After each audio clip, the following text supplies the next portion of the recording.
자, 오늘부터 사순절 마지막 주간이 시작됩니다. 그 첫날인 오늘을 고난주의라고 하는데 예수께서 십자가의 고난을 겪으시고 죽음을 맞이하시기 때문에 그렇게 부릅니다. 또 오늘을 종료주의라고 하는데 예수께서 어린 나귀를 타고 예루살렘 성에 들어가실 때 사람들이 그 승리의 상징인 그 종려나무 가지를 흔들면서 환영했기 때문에 그렇습니다. 스가랴 선지자는 시온에 따라 크게 기뻐할지어다, 예루살렘에 따라 즐거이 부를지어다. 보라, 내 왕이 내게 임하시나니 그는 공의로우시며 구원을 베푸시며 겸손하여 나귀를 타시나니 나귀의 작은 것 곧 나귀 새끼니라. 그렇게 예언을 했는데 예루살렘 성 사람들이 이 예언을 기억하고 주님을 열렬히 환영했습니다. 예수께서 예루살렘에 들어가신 것은 자신이 세상을 구원하러 오신 그리스도 메시아라는 것을 온 세상에 공개적으로 드러내는 겁니다. 그래서 당시 사람들도 그 예수님을 호산나라고 부르며 환영했습니다. 호산나는 지금 우리를 구원하소서 그런 뜻입니다. 구원을 받아야 될 이유가 있기 때문에 예수님을 열렬히 환영한 겁니다. 로마의 압제로서 또 경제적인 궁핍에서 우리를 구원해 달라 외친 겁니다. 당시 유대인들이 겪고 있던 정치, 경제적인 고통이 굉장히 가중되었기 때문에 그들은 거리로 뛰어나와 예수를 열렬히 환영한 겁니다. 오늘 우리 시대에도 아픔과 슬픔이 가득합니다. 가까운 북한 땅에는 먹을 것이 없어서 굶주려 죽는 자들이 속출하다고 합니다. 다여 마치 짐승을 다루듯이 사람을 다루는 체제하에 살아가고 있습니다. 탈북하여 한국에 들어오지 못하고 중국 땅을 떠도는 탈북 여성들이 20만 명 이상이라고 하는데 그 사람들은 거의 대부분이 인신매매 대상이 되어 어딘지 모르는 곳으로 팔려가고 있다고 합니다. 오늘 이 시대에 이 땅에 사는 우리들은 이 맛있는 음식을 찾아다닙니다. 같은 값이면 음식을 잘하는 집, 맛있게 하는 집 검색해서 찾아가고 그렇게 먹고 만족하고 또 이 땅에 카페, 커피 파는 카페가 얼마나 많습니까? 얼마나 많습니까? 다 거기서 기왕이면 맛있는 커피를 먹으며 가까운 사람들과 시간을 보내는 것을 행복하다 그렇게 생각하네요. 그러나 같은 시대에 단지 한반도지만은 위치가 다른 곳에 태어났다 해서 그들은 혹독한 시련을 겪으며 태어나면서부터 그런 혹독한 삶을 살아가고 있습니다. 우크라이나는 여전히 전쟁 중입니다. 무고한 청년들이 전쟁터로 내몰려 젊은 나이에 죽어가고 있습니다. 적대감도 없는 시민들을 향해서 폭탄과 총탄이 쏟아지고 있습니다.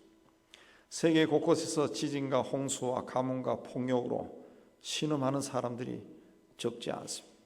코로나로 우리가 혹독한 시련을 겪었지만은 우리 주변에는 난치병으로 인해 투병하는 분들이 적지 않습니다.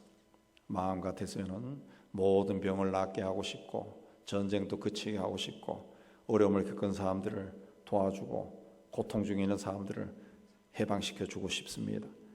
그러나 연약한 인간인 우리가 할 수 있는 일은 거의 없습니다. 그렇지만 우리도 믿음의 사람이기 때문에 주님의 역사가 일어나서 사람들의 병이 낫고 그들의 문제가 해결되는 그런 일이 빨리 일어났으면 그런 간절한 마음이 있어요.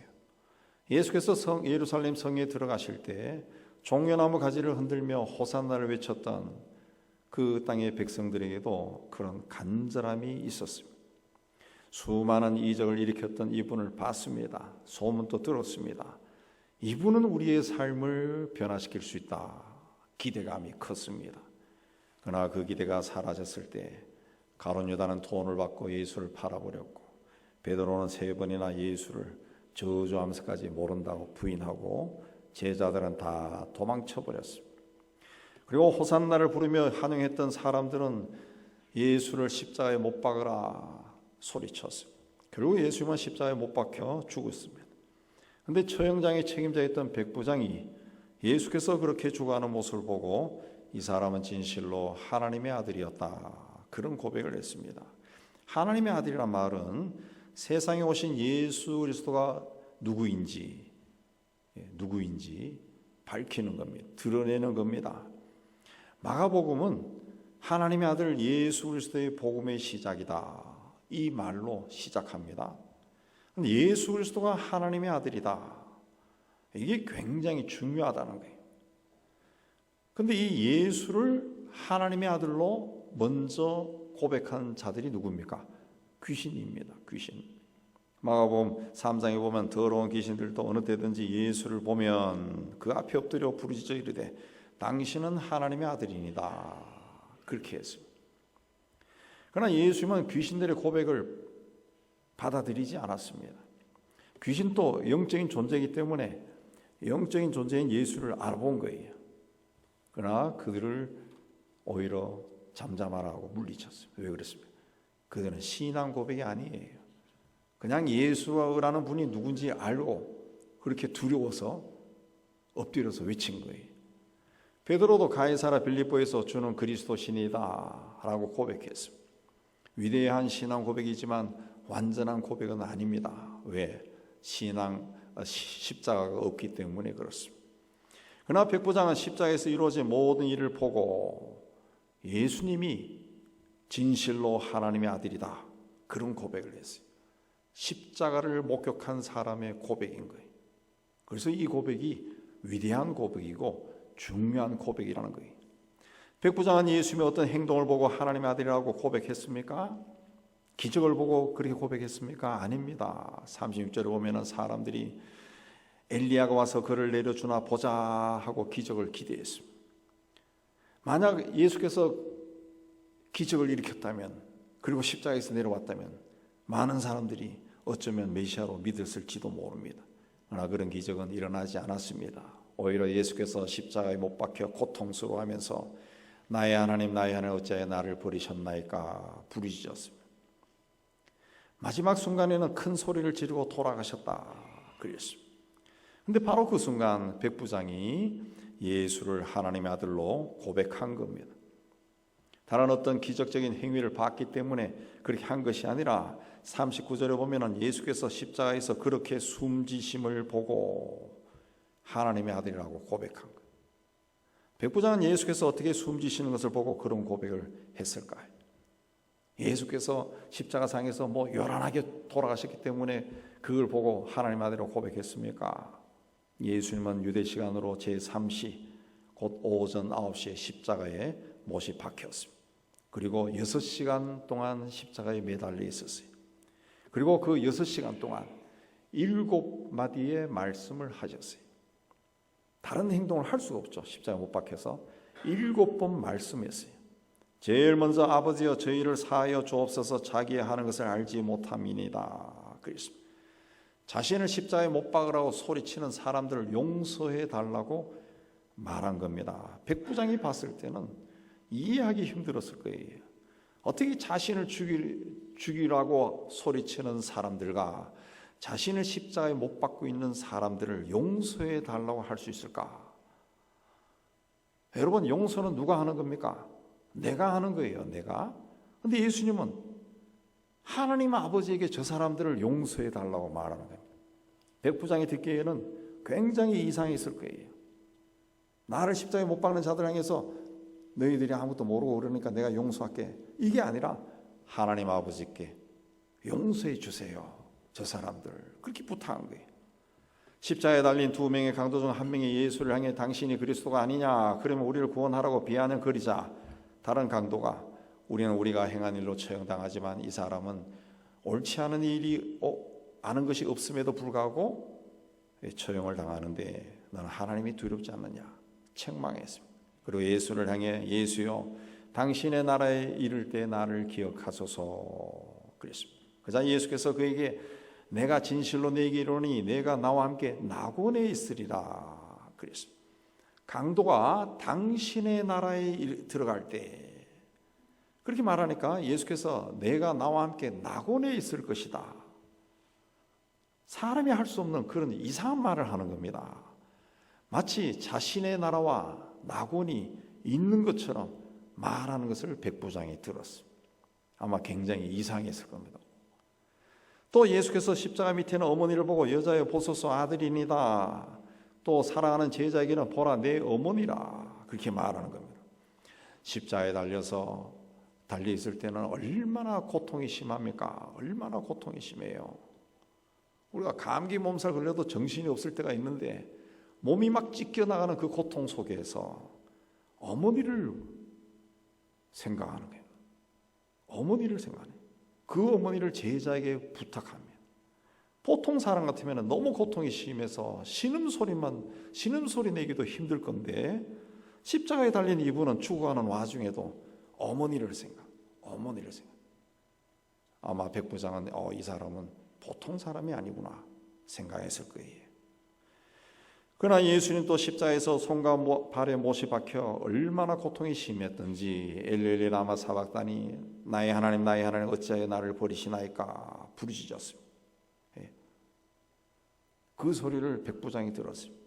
나의 하나님 어찌하여 나를 버리시나이까. 마치 자식이 아버지에게 하듯이 왜 나를 버리세요? 라고 절규하는 겁니다. 그것도 이상하게 들렸을 거예요. 그러신 후에 내가 목마르다. 그래서 병사들에게 명령해서 신 포도주를 적신 해면을 우슬초있게 예수의 입에 대어줘라. 예수께서 받으셨어요. 예수께서 목마르다 하신 것은 모든 일이 다 이루어진 줄로 아시고 성경을 응하게 하려고 그런 말을 했다. 성경에 기록되어 있습니다. 이로써 예수께서 예언대로 세상에 오셨다가 세상에서 구원 사역을 완수하기 위해 십자가의 대속의 제물로 돌아가신 메시아라는 것을 증거한 겁니다. 그러신 후에 다 이루었다 그랬습니다. 이 나이가 들면은 그 지나온 과거를 생각하면 후회되는 것들이 굉장히 많이 생각납니다. 그때 그렇지 않았으면은 지금이 달라졌을 게 이게 아니라 지금 안 달라져도 좋은데 그때 내가 왜 그랬을까? 그런 후회들이 많이 생겨요. 죽어가는 사람들의 대부분도 자신의 삶을 돌아보면서 후회한다고 합니다. 반성하고 후회하는 거죠. 근데 다 이루었다 그렇게 말하는 사람은 거의 없습니다. 근데 예수는 다 이뤘다고 말하는 겁니다. 백부장은 아마도 그 말을 듣고 이분은 자기가 해야 할 일을 다 했구나 그런 생각이 들었을 거예요. 사도 바울도 내가 선한 싸움을 싸우고 나의 달려갈 길을 마치고 믿음을 지켰다 그랬습니다. 보통 사람이 할 수 있는 말이 아닙니다. 그런데 예수님은 십자가의 고통 속에서 다 이뤘다 그랬습니다. 다 이뤘다. 그 말에 백부장의 굉장히 깊이 생각해서 뭘 다 이뤘다는 말인가. 그리고 마지막으로 아버지여 내 영혼을 아버지 손에 부탁하나이다 그랬습니다. 마치 자녀가 아버지에게 무언가를 부탁하는 것처럼 자신의 죽음 이후를 아버지께 맡기는 거예요. 아버지께 맡기는. 그러니까 백부장이 생각할 때 십자가에 달린 이분은 하나님에 의해 세상에 왔다가 하나님의 뜻을 다 이루고 하나님께로 돌아가신 분이구나 그렇게 생각할 수밖에 없죠. 그리고 숨졌습니다. 예수께서 운명하실 무렵에 날 12시부터 3시까지 온 땅에 갑자기 어둠이 임하여 세상이 깜깜해졌습니다. 운명하실 때는 성전의 휘장이 위로부터 아래로 둘로 쫙 갈라졌습니다. 땅이 진동해서 바위가 터지고 무덤이 열리며 자던 성도의 몸이 많이 일어나는 기이한 일이 일어났습니다. 아마도 지진이 일어나서 땅이 막 흔들리고 그래서 무덤 입구를 막고 있던 큰 돌들이 굴러가고 돌이 막 깨지고 이런 일이 일어난 거죠. 그리고 무덤 안에 있던 자던 사람, 죽은 사람이 살아났다 그랬어요. 물론 성경에 보면은 예수께서 죽었던 사람을 살린 경우가 있습니다. 죽은 나사로를 살렸고 나인성 과부의 아들도 살려주셨습니다. 근데 주님이 직접 죽은 사람을 살린 것이 아니라 주님이 숨질 때 죽은 사람들이 저절로 살아났다.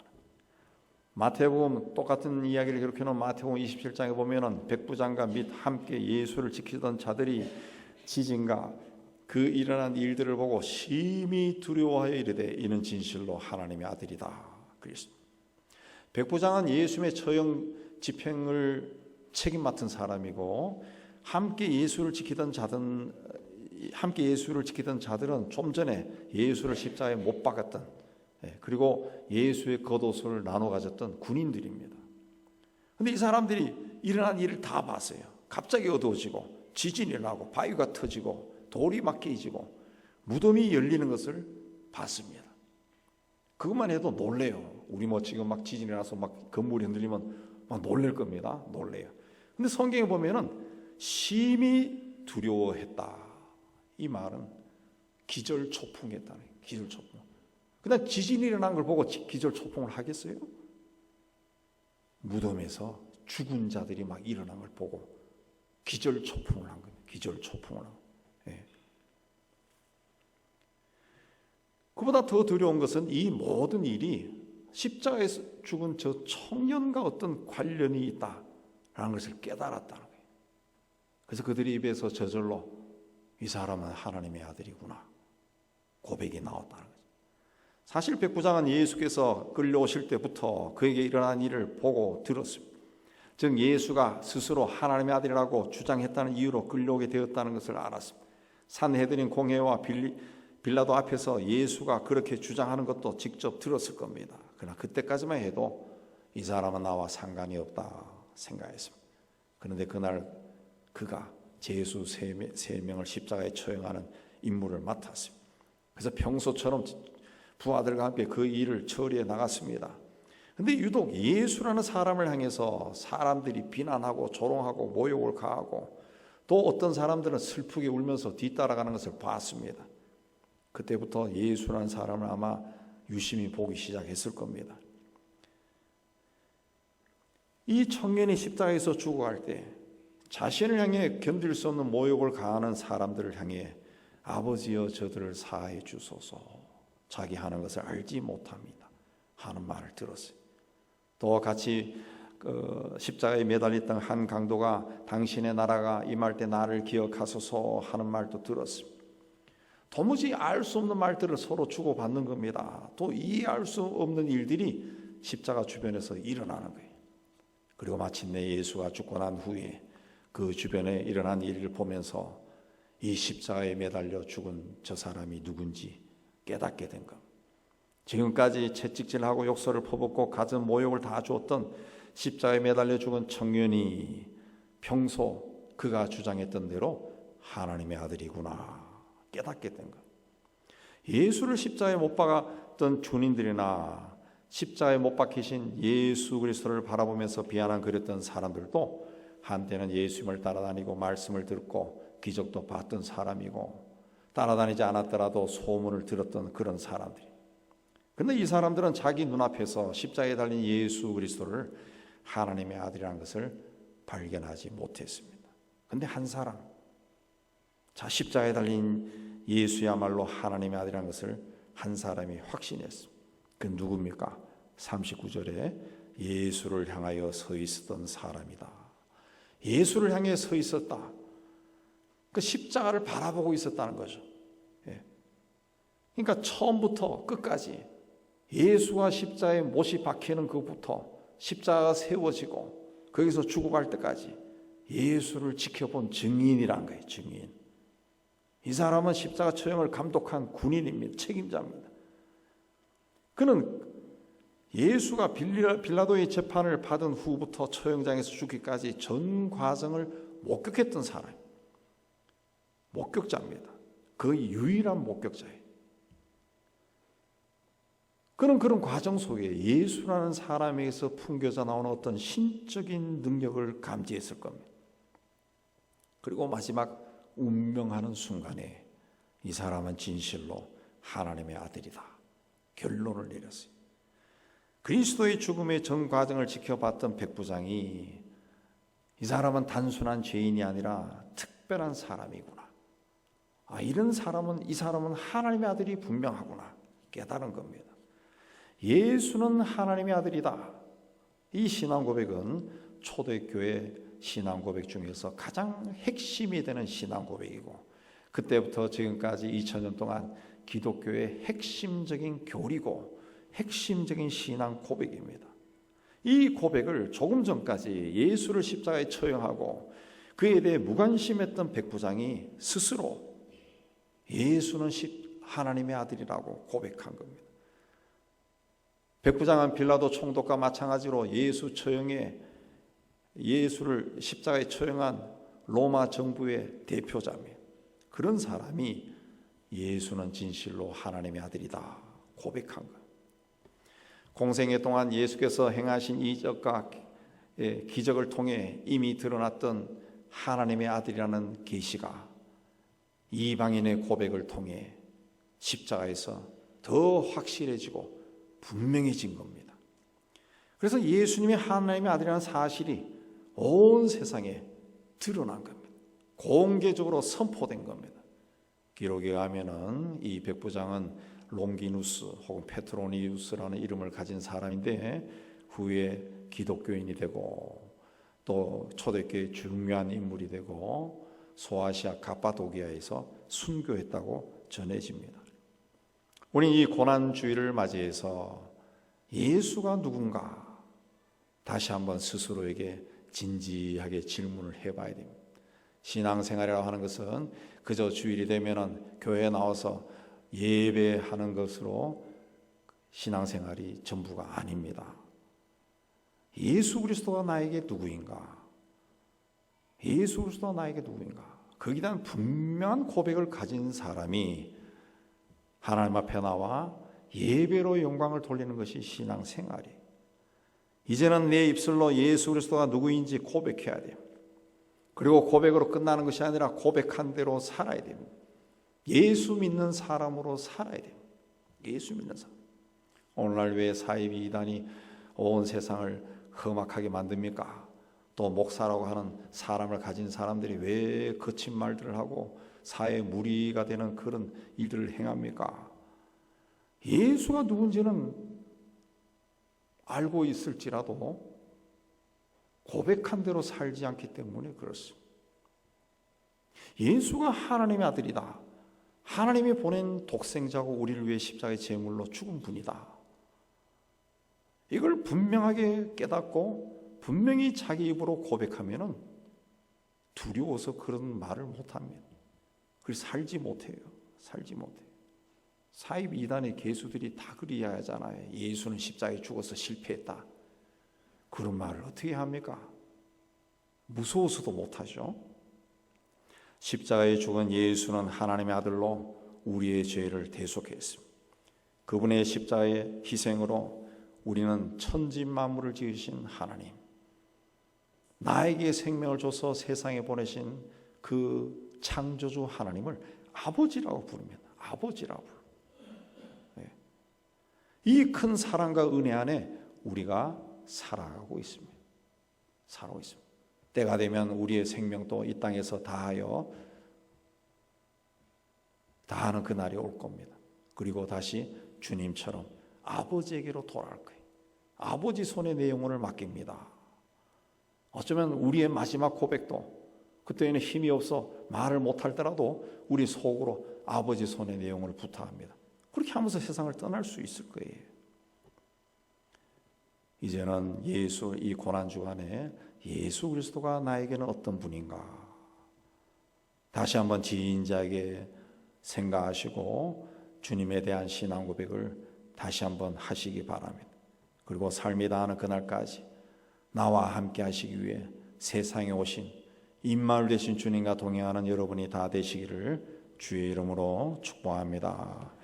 하나님 아버지, 우리는 아무것도 아니지만은 우리를 구원하기 위해 독생자로 세상에 오셔서 십자가의 제물로 바쳐진 예수 그리스도를 찬양합니다. 주님이 우리에게 베푸신 그 큰 일을 우리가 기억하고 땅에 사는 동안 땅의 것에 욕심을 가지고 사는 것이 아니라 이 땅에 나를 보내신 하나님의 뜻이 이루어지기를 사모하며 살아가는 믿음의 삶이 될 수 있도록 은총을 다하여 주시옵소서. 예수님 이름으로 기도하옵나이다. 아멘.